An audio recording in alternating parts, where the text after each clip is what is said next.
Life isn't all diamonds and rosé, and physical intimacy can sometimes be interrupted by issues within and beyond our control.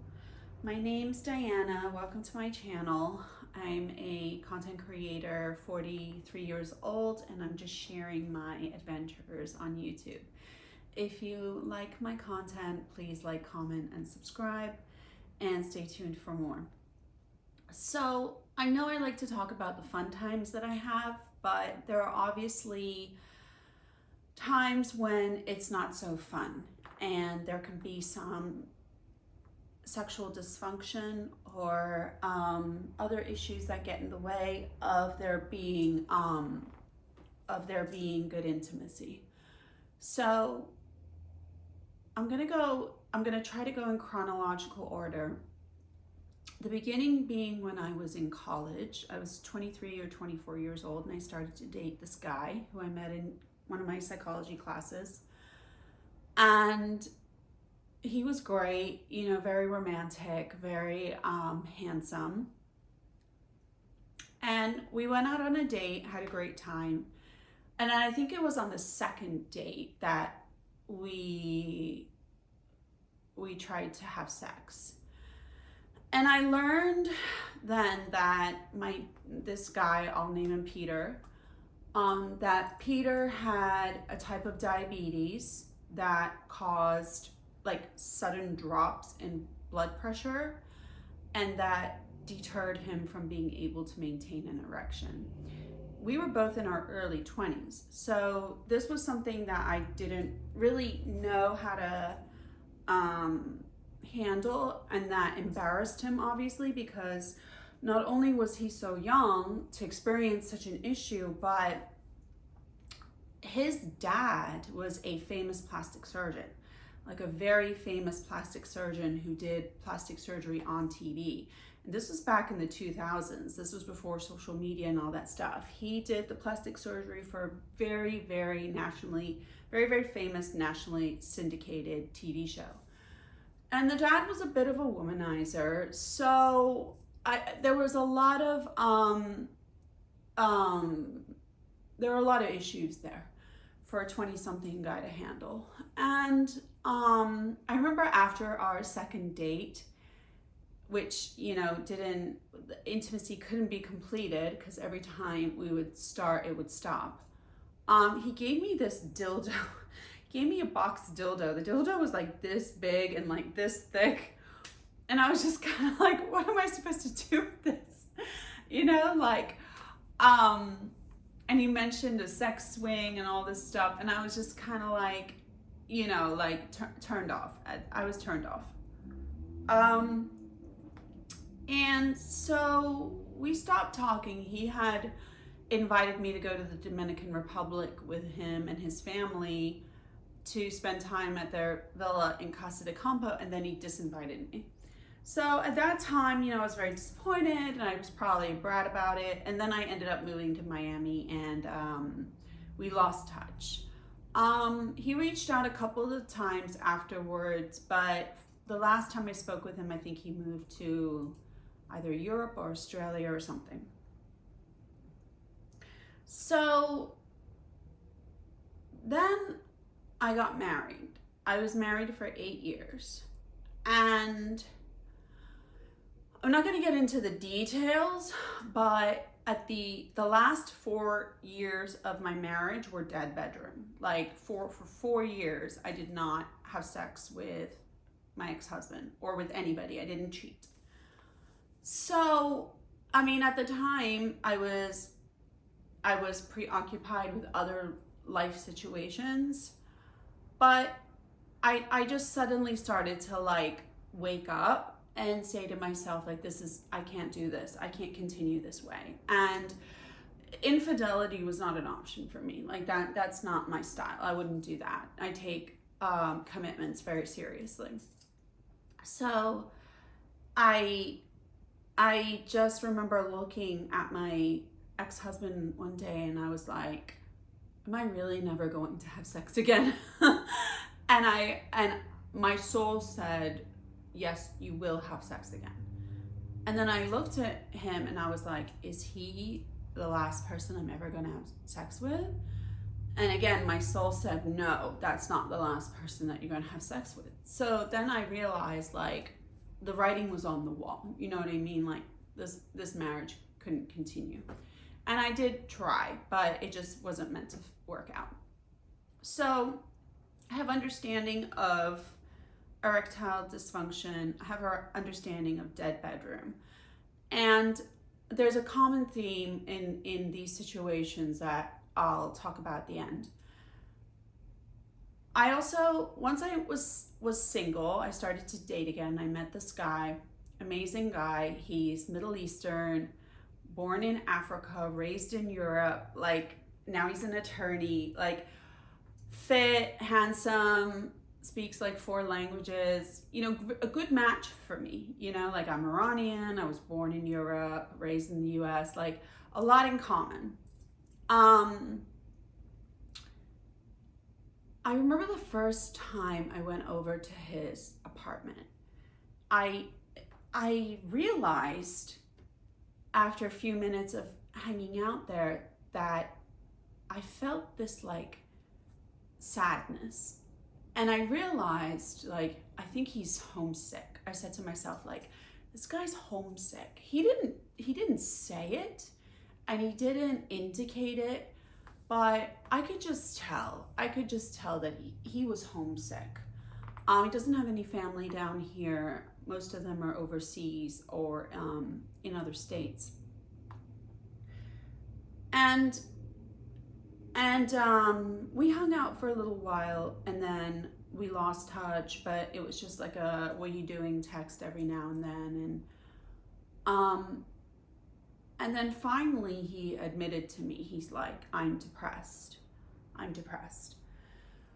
And, you know, with a little bit more life experience at this point, I said to him, you know, I went over to his apartment and I said to him, come downstairs, I want to talk to you. So he came downstairs and I gave him a hug and I said to him, you know, I know what it's like to be depressed. And I want you to know that I can be your friend.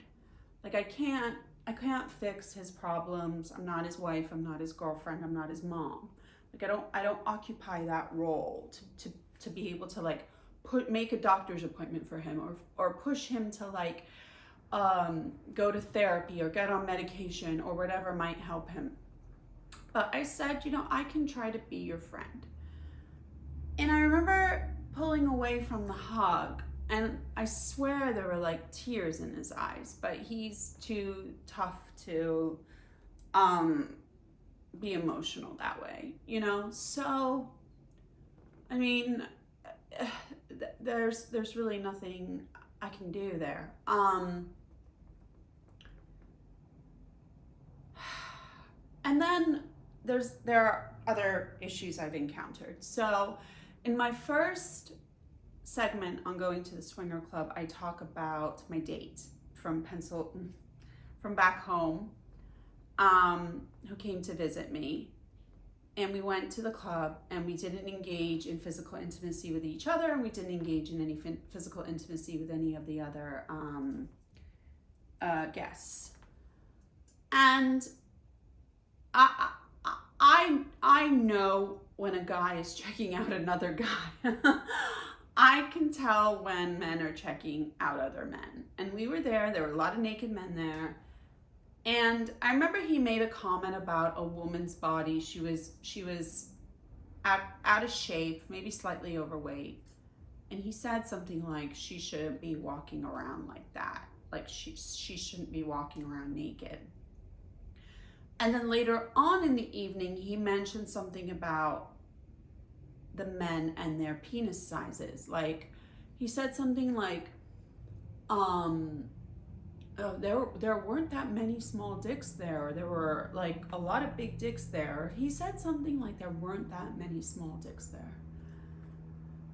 And then, like, after my initial excitement of my surroundings subsided and we went our separate ways, I kind of realized I kind of realized like he might be.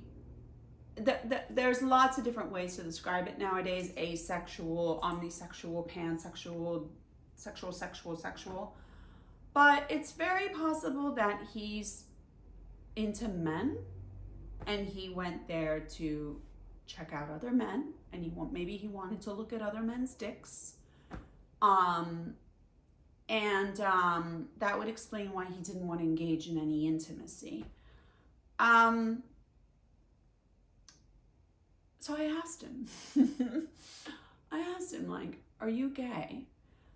And he denied it, but there are certain factors at play. Like, he's never been married, doesn't have kids, he's 43, lives with his mom.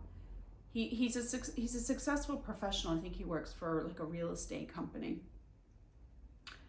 But there are, in the media, it's like, be gay. But in real life, in America, if you come out as gay, you will be shunned by your community. You could get shunned by your community, you could get shunned by your family or whomever. And there might be, and even if the community doesn't mind, there might be other circumstances involved in you not wanting to come out. If your parents are very conservative, you might not want to come out because they might disown you.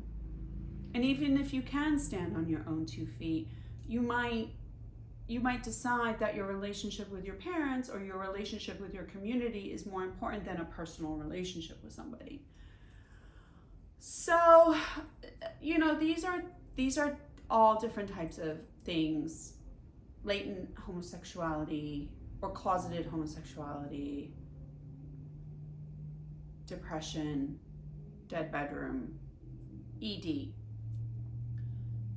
And there's many more issues. But underlying a lot of this is the want to feel desired. Like, people want to feel desired. I remember when I was in my marriage, I didn't feel desired. And I remember one night going to sleep and saying, like, I just want to feel desired. And I had a dream about an ex-lover that night who always made me feel very desired. And I said, like, I want to feel that way again. I want to feel those feelings again. And I think it's interesting that so many people do go through life not experiencing that on a regular basis, not experiencing being sexually desired on a regular basis for whatever reason. And we tend to minimize it. We tend to minimize that need because of life and other things, and maybe it's not important. But I made the decision that it was important. And so I can sympathize with anyone's need to feel desired. And there are a lot of people out there in dead bedroom relationships. There are a lot of people out there sacrificing their desires for a greater good, or there are people out there who simply can't function sexually, or who are going through other things mentally. And I feel for them. I've kind of been in those shoes one way or another. So I endeavor to experience fun and games and frivolity in my life, having gone through what I've been through. But it isn't all fun and games. And I do endeavor now, with the maturity that I hope I've developed over time, to be compassionate and be understanding and be aware that some people might be lacking the feeling of being desired in their lives, and to just be aware and sympathetic to that. If you have any questions or comments, or if you experienced anything similar, feel free to comment down below. This is life, this is life, and it's we should endeavor to leave the world a better place than we found it. I feel like that's the meaning of life. That's a good purpose to life. But of course, you know, things happen. So I'll be back with another video. I have a very funny story, very funny story to tell about a date I went on recently. So I'm gonna do that next.